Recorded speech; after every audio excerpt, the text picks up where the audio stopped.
It's 9 p.m. Do you know where your key fob is? Hey there, Nate Benson here. Tonight on the agenda, a budget, then budget reaction, plus a budget resolution kerfuffle, a potential police chief pitch, and some questionable Democratic politics. For the 29th week in a row, this show is number one Friday nights at 9 on WGRZ+. On the agenda starts right now.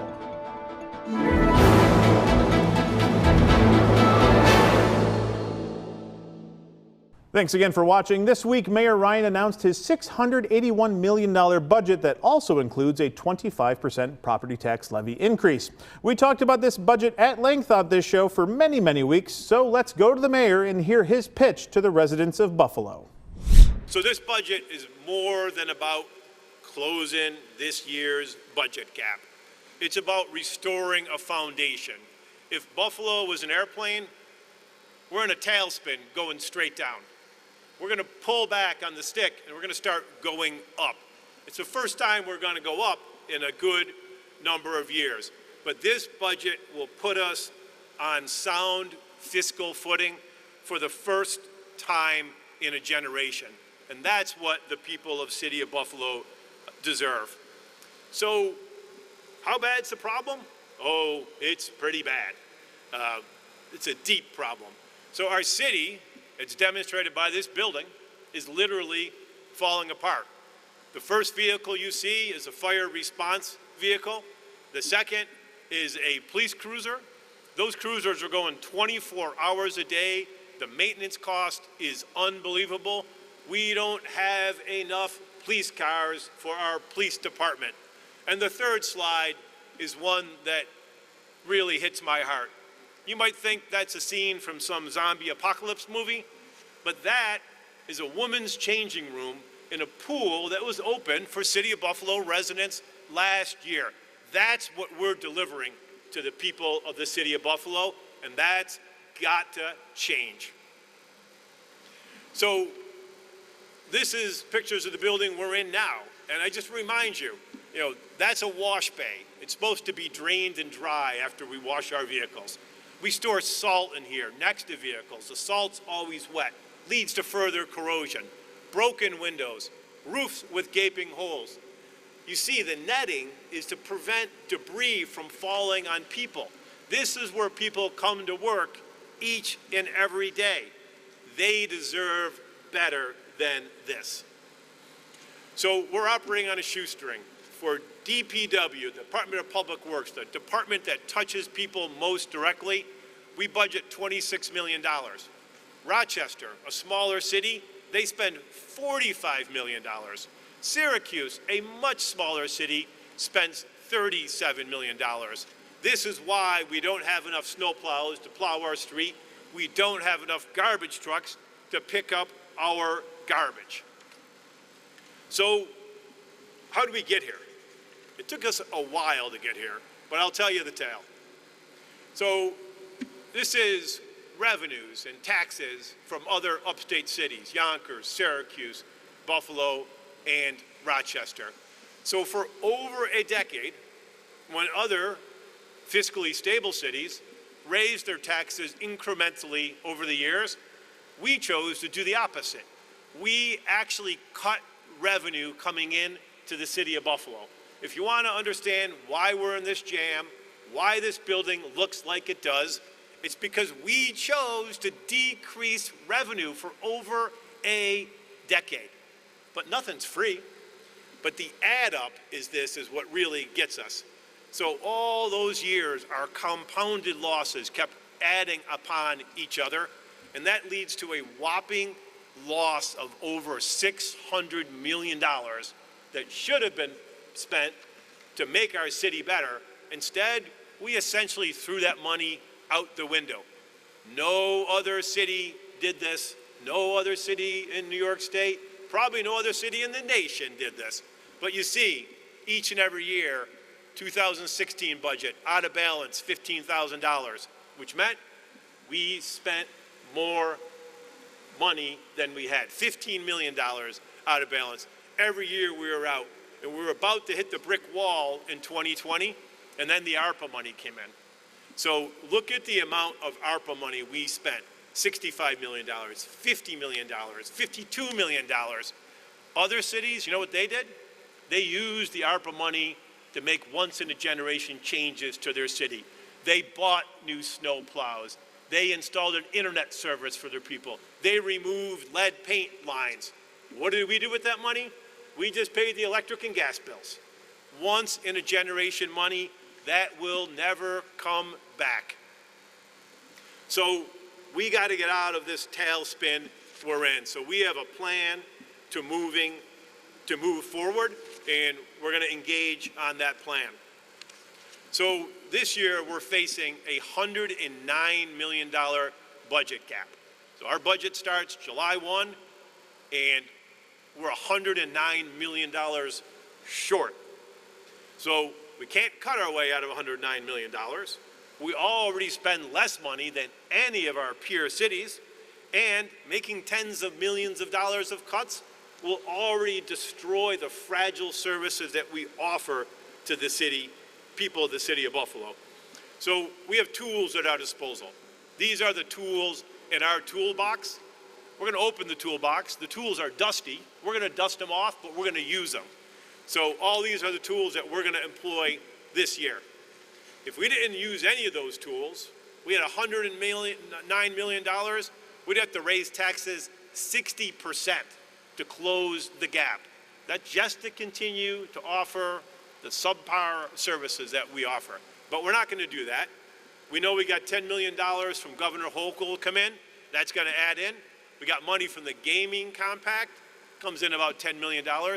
Ordinarily, I would never ask my budget commissioner to count that as a resource because it's speculative, but we're in such a bind this year that we're going to count things that ordinarily we wouldn't count. Whether we do the parking ramps or bonds, that's going to bring down the tax increase.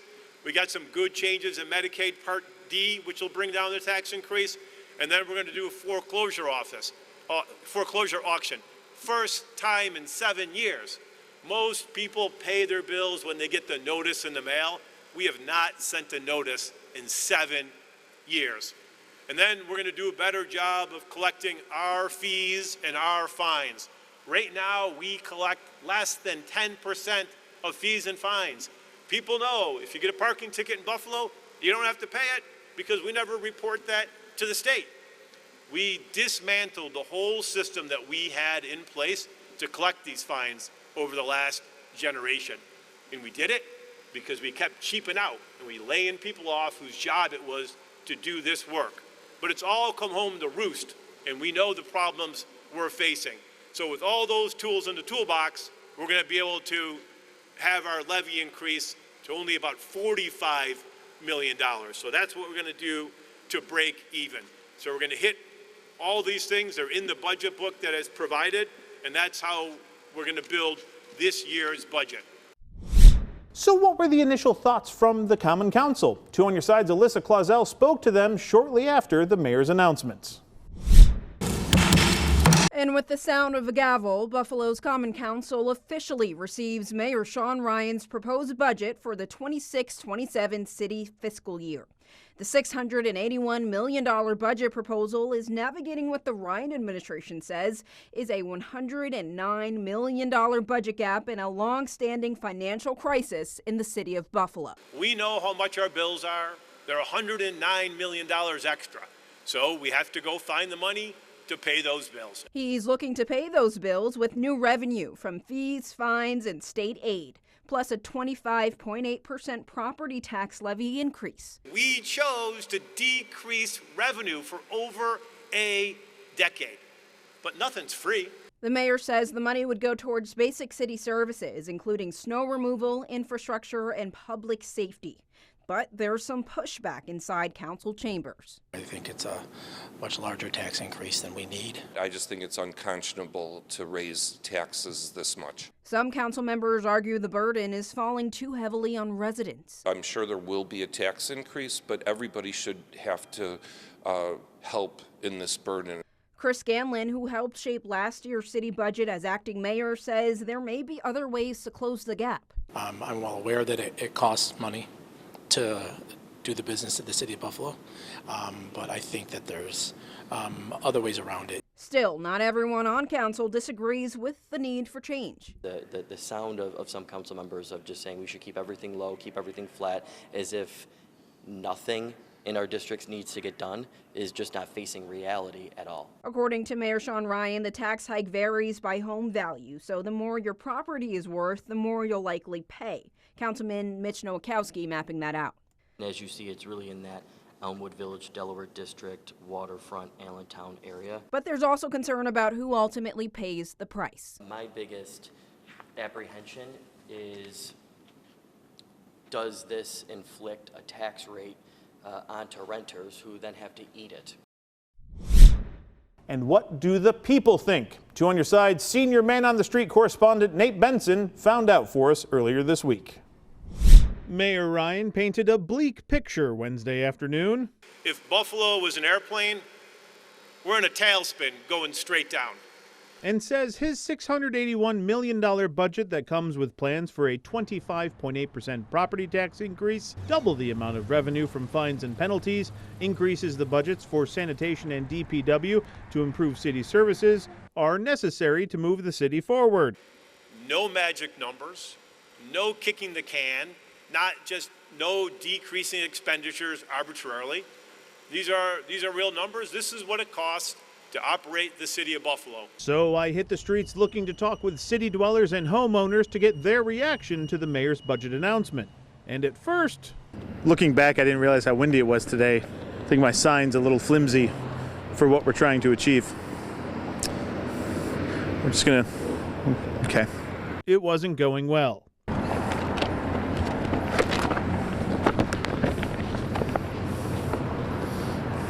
I'm doing fine. And then I wondered if it was my sign. What do you think of Mayor Ryan's budget plans? I mean, you can't get any more approachable than that, really. And then the existential dread set in. Perhaps I'm not as popular as I thought I was. That's entirely possible. Finally, though, someone did approach me to give me their thoughts about the mayor's budget plans. Potholes. And Michael wanted to chat with Dr. Nate, TV therapist, about something that has been grinding his gears. All I know is the potholes destroyed $3,000 worth of rims on my car. Really? Yeah, I moved here from Cleveland. Do you live in the city? I do now. I live in North Buffalo. Okay. And when I got here, my wheels were fine, and now they're not. Greg strolled by to chat as well, analyzing the budget on his phone just before talking with me. Perhaps the sign tipped him off. He's got the right idea, but it's a hard sell because of the tax issue. But I think he's on the right track. What in his budget makes you optimistic about, his first budget and maybe the next 4 years? I think his approach is right. I mean, he's got to start from basics because the city is horribly in debt. And that's what he's got to work with. Meanwhile, up in Riverside at a block club meeting, I met up with Peggy, who has owned a home in the neighborhood for nearly a decade. From what you know about Mayor Ryan's budget, what's your reaction? I have to look at it more, but we do have bills to pay, and we have to figure out a way to pay our bills. And unless somebody can come up with a different way of paying our bills other than raising taxes, I think he has to do what he has to do. I don't have to like it, I don't have to love it, but something has to be done. Coming up, Mayor Ryan added something to the budget that city lawmakers have never seen before. But first, a look at the weekend weather.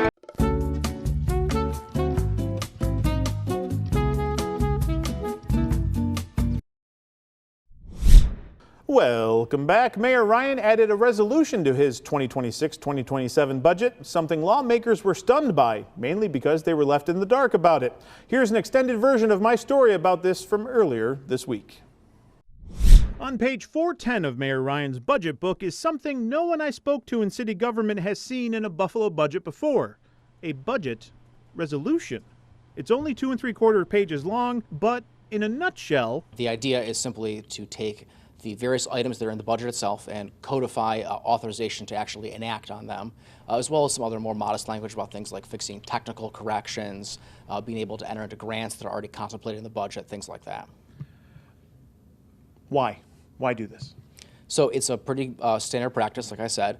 The idea is just we're already voting on the budget, and so inside the budget there's an array of contracts, grants that we're going to be accepting, and a whole array of things that are routine city business that occur year after year. As you can see in the language of the resolution, it would authorize the mayor or his staff to enter into contracts, amendments, or MOUs, and other general business with vendors and authorities. The rationale, according to Deputy Mayor Benjamin Swanekamp, so instead of having to go immediately after the budget passage and go back over and bring over a huge array of contracts for approval that we already need to enter into to run city government, basically, we're just doing it in the same process. But that's not how members of the Common Council see it. They see it as an infringement on their oversight of the second floor. That's my job. And so this budget resolution is literally giving my job to the mayor. Because, according to council members, scrutinizing who gets awarded contracts or how money gets shifted between departments is one of the key roles they play in city government. The way that our charter is set up is that the mayor proposes and that the Common Council disposes, and then to remove us from that would negate the check and balance of City Hall. You typically don't see legislation like this packaged in with a budget, especially in the back few pages where you're not really sure it was in there. I didn't even know it was in there until it was brought to my attention and I got back there a little bit. Keeping in mind that according to the city charter, if the administration and council do not agree on budget amendments, the mayor's proposed budget automatically moves forward, which would include that resolution council members say strip them of their checks and balance. I think the intent of this particular piece of legislation is just to make sure that we pass or don't pass, but they still get extra authority. It's dead on arrivals. Why would we give that power to the mayor? And I'm not going to sign on for that. I would never sign on for that. You know, I think we've seen a little bit of a trend here the last few months, like a lack of communication coming from the administration at the council in particular. And so it's a little frustrating at times. I'll quote Deputy Mayor White. She likes to say, just assume good intentions. This is not intended to be sneaky. It's right there to take a look at, or a power grab. It's just, again, a way to make sure that when the budget is passed and we hit the new fiscal year on July 1st, we're able to hit the ground running to deliver on Mayor Ryan's change agenda. Well, if there are honest intentions, and I like to believe that that's the plan, then the appropriate step would be to have a conversation with the legislative leadership and allow us to make a decision about whether or not we want to do it instead of putting a poison pill in a budget. The budget battle will continue for weeks to come. Speaking of battles, Councilman David Rivera is fighting a different battle this week, going to the homes of candidates for the Erie County Democratic Committee races this June and encouraging them to remove themselves from the ballot. It's a bit of an in-the-weeds story, so try to keep up. Party committee races are something you don't hear a lot about on primary night, mainly because they're very inside baseball. But the process is similar to any other elected office. Candidates who want to be elected to the party's election districts as committee members must fill out petitions and file them with the Board of Elections. Those were due on April 6th. And if you want to challenge those petitions, you have to fill out a general objection form. Okay, that concludes Nate Benson's Civics 101 lesson for the night. A complaint filed with the City of Buffalo Board of Ethics alleges that Niagara District Council member David Rivera conducted a, quote, pattern of harassment, intimidation, trespass, and coercion directed at candidates. Audio recordings appear to show the council member using deceptive tactics to pressure individuals into signing declination forms under duress. The complaint further goes on to say that, quote, Councilmember Rivera, along with his chief of staff, Valerie Malaya, threatened Niagara District constituents with withholding of constituent services if they declined to support his preferred candidates for committee seats. These alleged actions that have happened, this is definitely egregious actions. I spoke with several committee candidates on background that had direct interactions with Councilmember Rivera last week. They asked to remain anonymous out of concern that they could be targeted with retribution by members of the party or City Hall for speaking out. Many of them own businesses or volunteer at several community organizations. One candidate told me that Councilmember Rivera offered an unspecified quid pro quo to the candidate if they signed that declination form, saying that they could be taken care of another time. Another candidate said that representatives for Councilman Rivera told them that they were going against Mayor Ryan by running for a committee spot. In another interaction, a different candidate said they felt pressured to sign the declination form after Rivera and his chief of staff came to their home, initially telling that candidate that they filled out paperwork to remove Rivera himself from office. According to that candidate, Rivera told him that he approves of a lot of things in the community and that if he gets kicked out, a lot of things won't happen. That candidate told Two on Your Side that they felt like they were being pressured into doing something they didn't want to do. And another candidate said Rivera directly alluded to unspecified favors if they complied and dropped out of the race. Two on Your Side has reviewed some of these interactions because they were captured on doorbell cameras. We are not releasing that footage to protect the identity of those involved. I spoke with Councilman Rivera on Monday by phone and asked to meet with him in person to conduct an interview. He admitted on the phone that he met with several candidates and that his chief of staff notarized several declination forms. I've obtained copies of those forms and they do show candidates dropped out, and his chief of staff did notarize that paperwork. He referred to the process as normal, then insisted on knowing who I spoke to before commenting further, saying there was a lot of political operatives getting involved in the race. Our conversation ended when I wouldn't share my sources, and he said we could connect when the objection period was over for the primary. Board of Elections Commissioner Howard Johnson confirmed that one candidate came to the BOE Friday expressing that the councilman intimidated them. And what they framed as voter intimidation, if these are allegations are true, this is serious. Commissioner Johnson explained voter intimidation in layman's terms. You know, these folks who want to run for committee, I guess them not being able, asking them not to run. That's probably the simplest form of intimidation there could be. We have to ensure that our elections are fair and free from any intimidation tactics. So again, if these allegations are true like they say they are, this is very serious. Next on the agenda, Mayor Ryan's pick for Buffalo's top cop met with the media this week. We'll have one-on-one Q&A with Erica Shields. Not one-on-one, it was a gaggle, but we're going to have that Q&A right after this. Welcome back. 2 weeks ago, Mayor Ryan announced a new commissioner for the Buffalo Police Department, Erica Shields. She spent time in Atlanta and Louisville as the commissioner in those cities. Earlier this week, she met with the media to pitch herself as Buffalo's next top cop.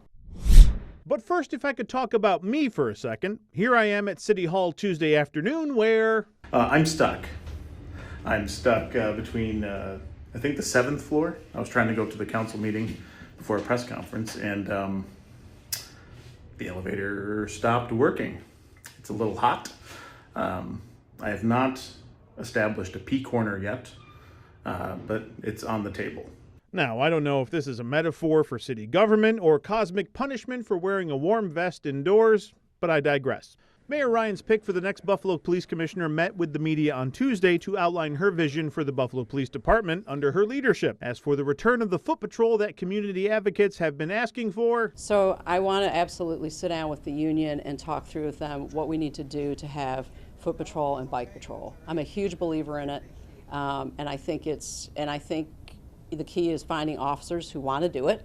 But it's the way that you really get to know who lives and works in a community. But the foot patrol led to a lot of overtime within the department, and overtime has been a major concern for the Common Council. Is that indicative of just an understaffed police department, or rank and file maybe just taking advantage of an opportunity? I think you've hit on the conflicting narratives. I've had in one ear folks saying we're understaffed. I've had on the other ear saying we're bound by contract and we're having to pay for things we shouldn't have to pay for. The reality of it is, I don't know at this point. I'm sure the truth is somewhere in the middle, and my goal is to identify those areas where we can rein in spending. Shields also talked about negotiating with the union and building community trust, which I'll highlight this week on the agenda Friday night at 9 p.m. on WGRZ+. But Shields does not have unanimous support in the Common Council, at least right now. I let them know that I was going to be a no vote for the simple fact that I cannot support the salary going from $175,000 to $250,000. North District Council member Joseph Golombek says he simply can't stand by and approve a salary increase that is so much higher than the median income of his constituents. The median income is about $35,000, and I think that it is egregious to take the salary of the commissioner and go from $170 to $250. That's a salary increase, a raise of almost double the median income of my neighborhood, my Black Rock Riverside neighborhood. All right, that's going to do it for the agenda this week. Next week, Mayor Ryan will sit down one-on-one with me to discuss his budget and why there hasn't been an increase in snack budgets for his press conferences next year. Thanks again for watching. I'm Nate Benson, and we'll see you at the next one.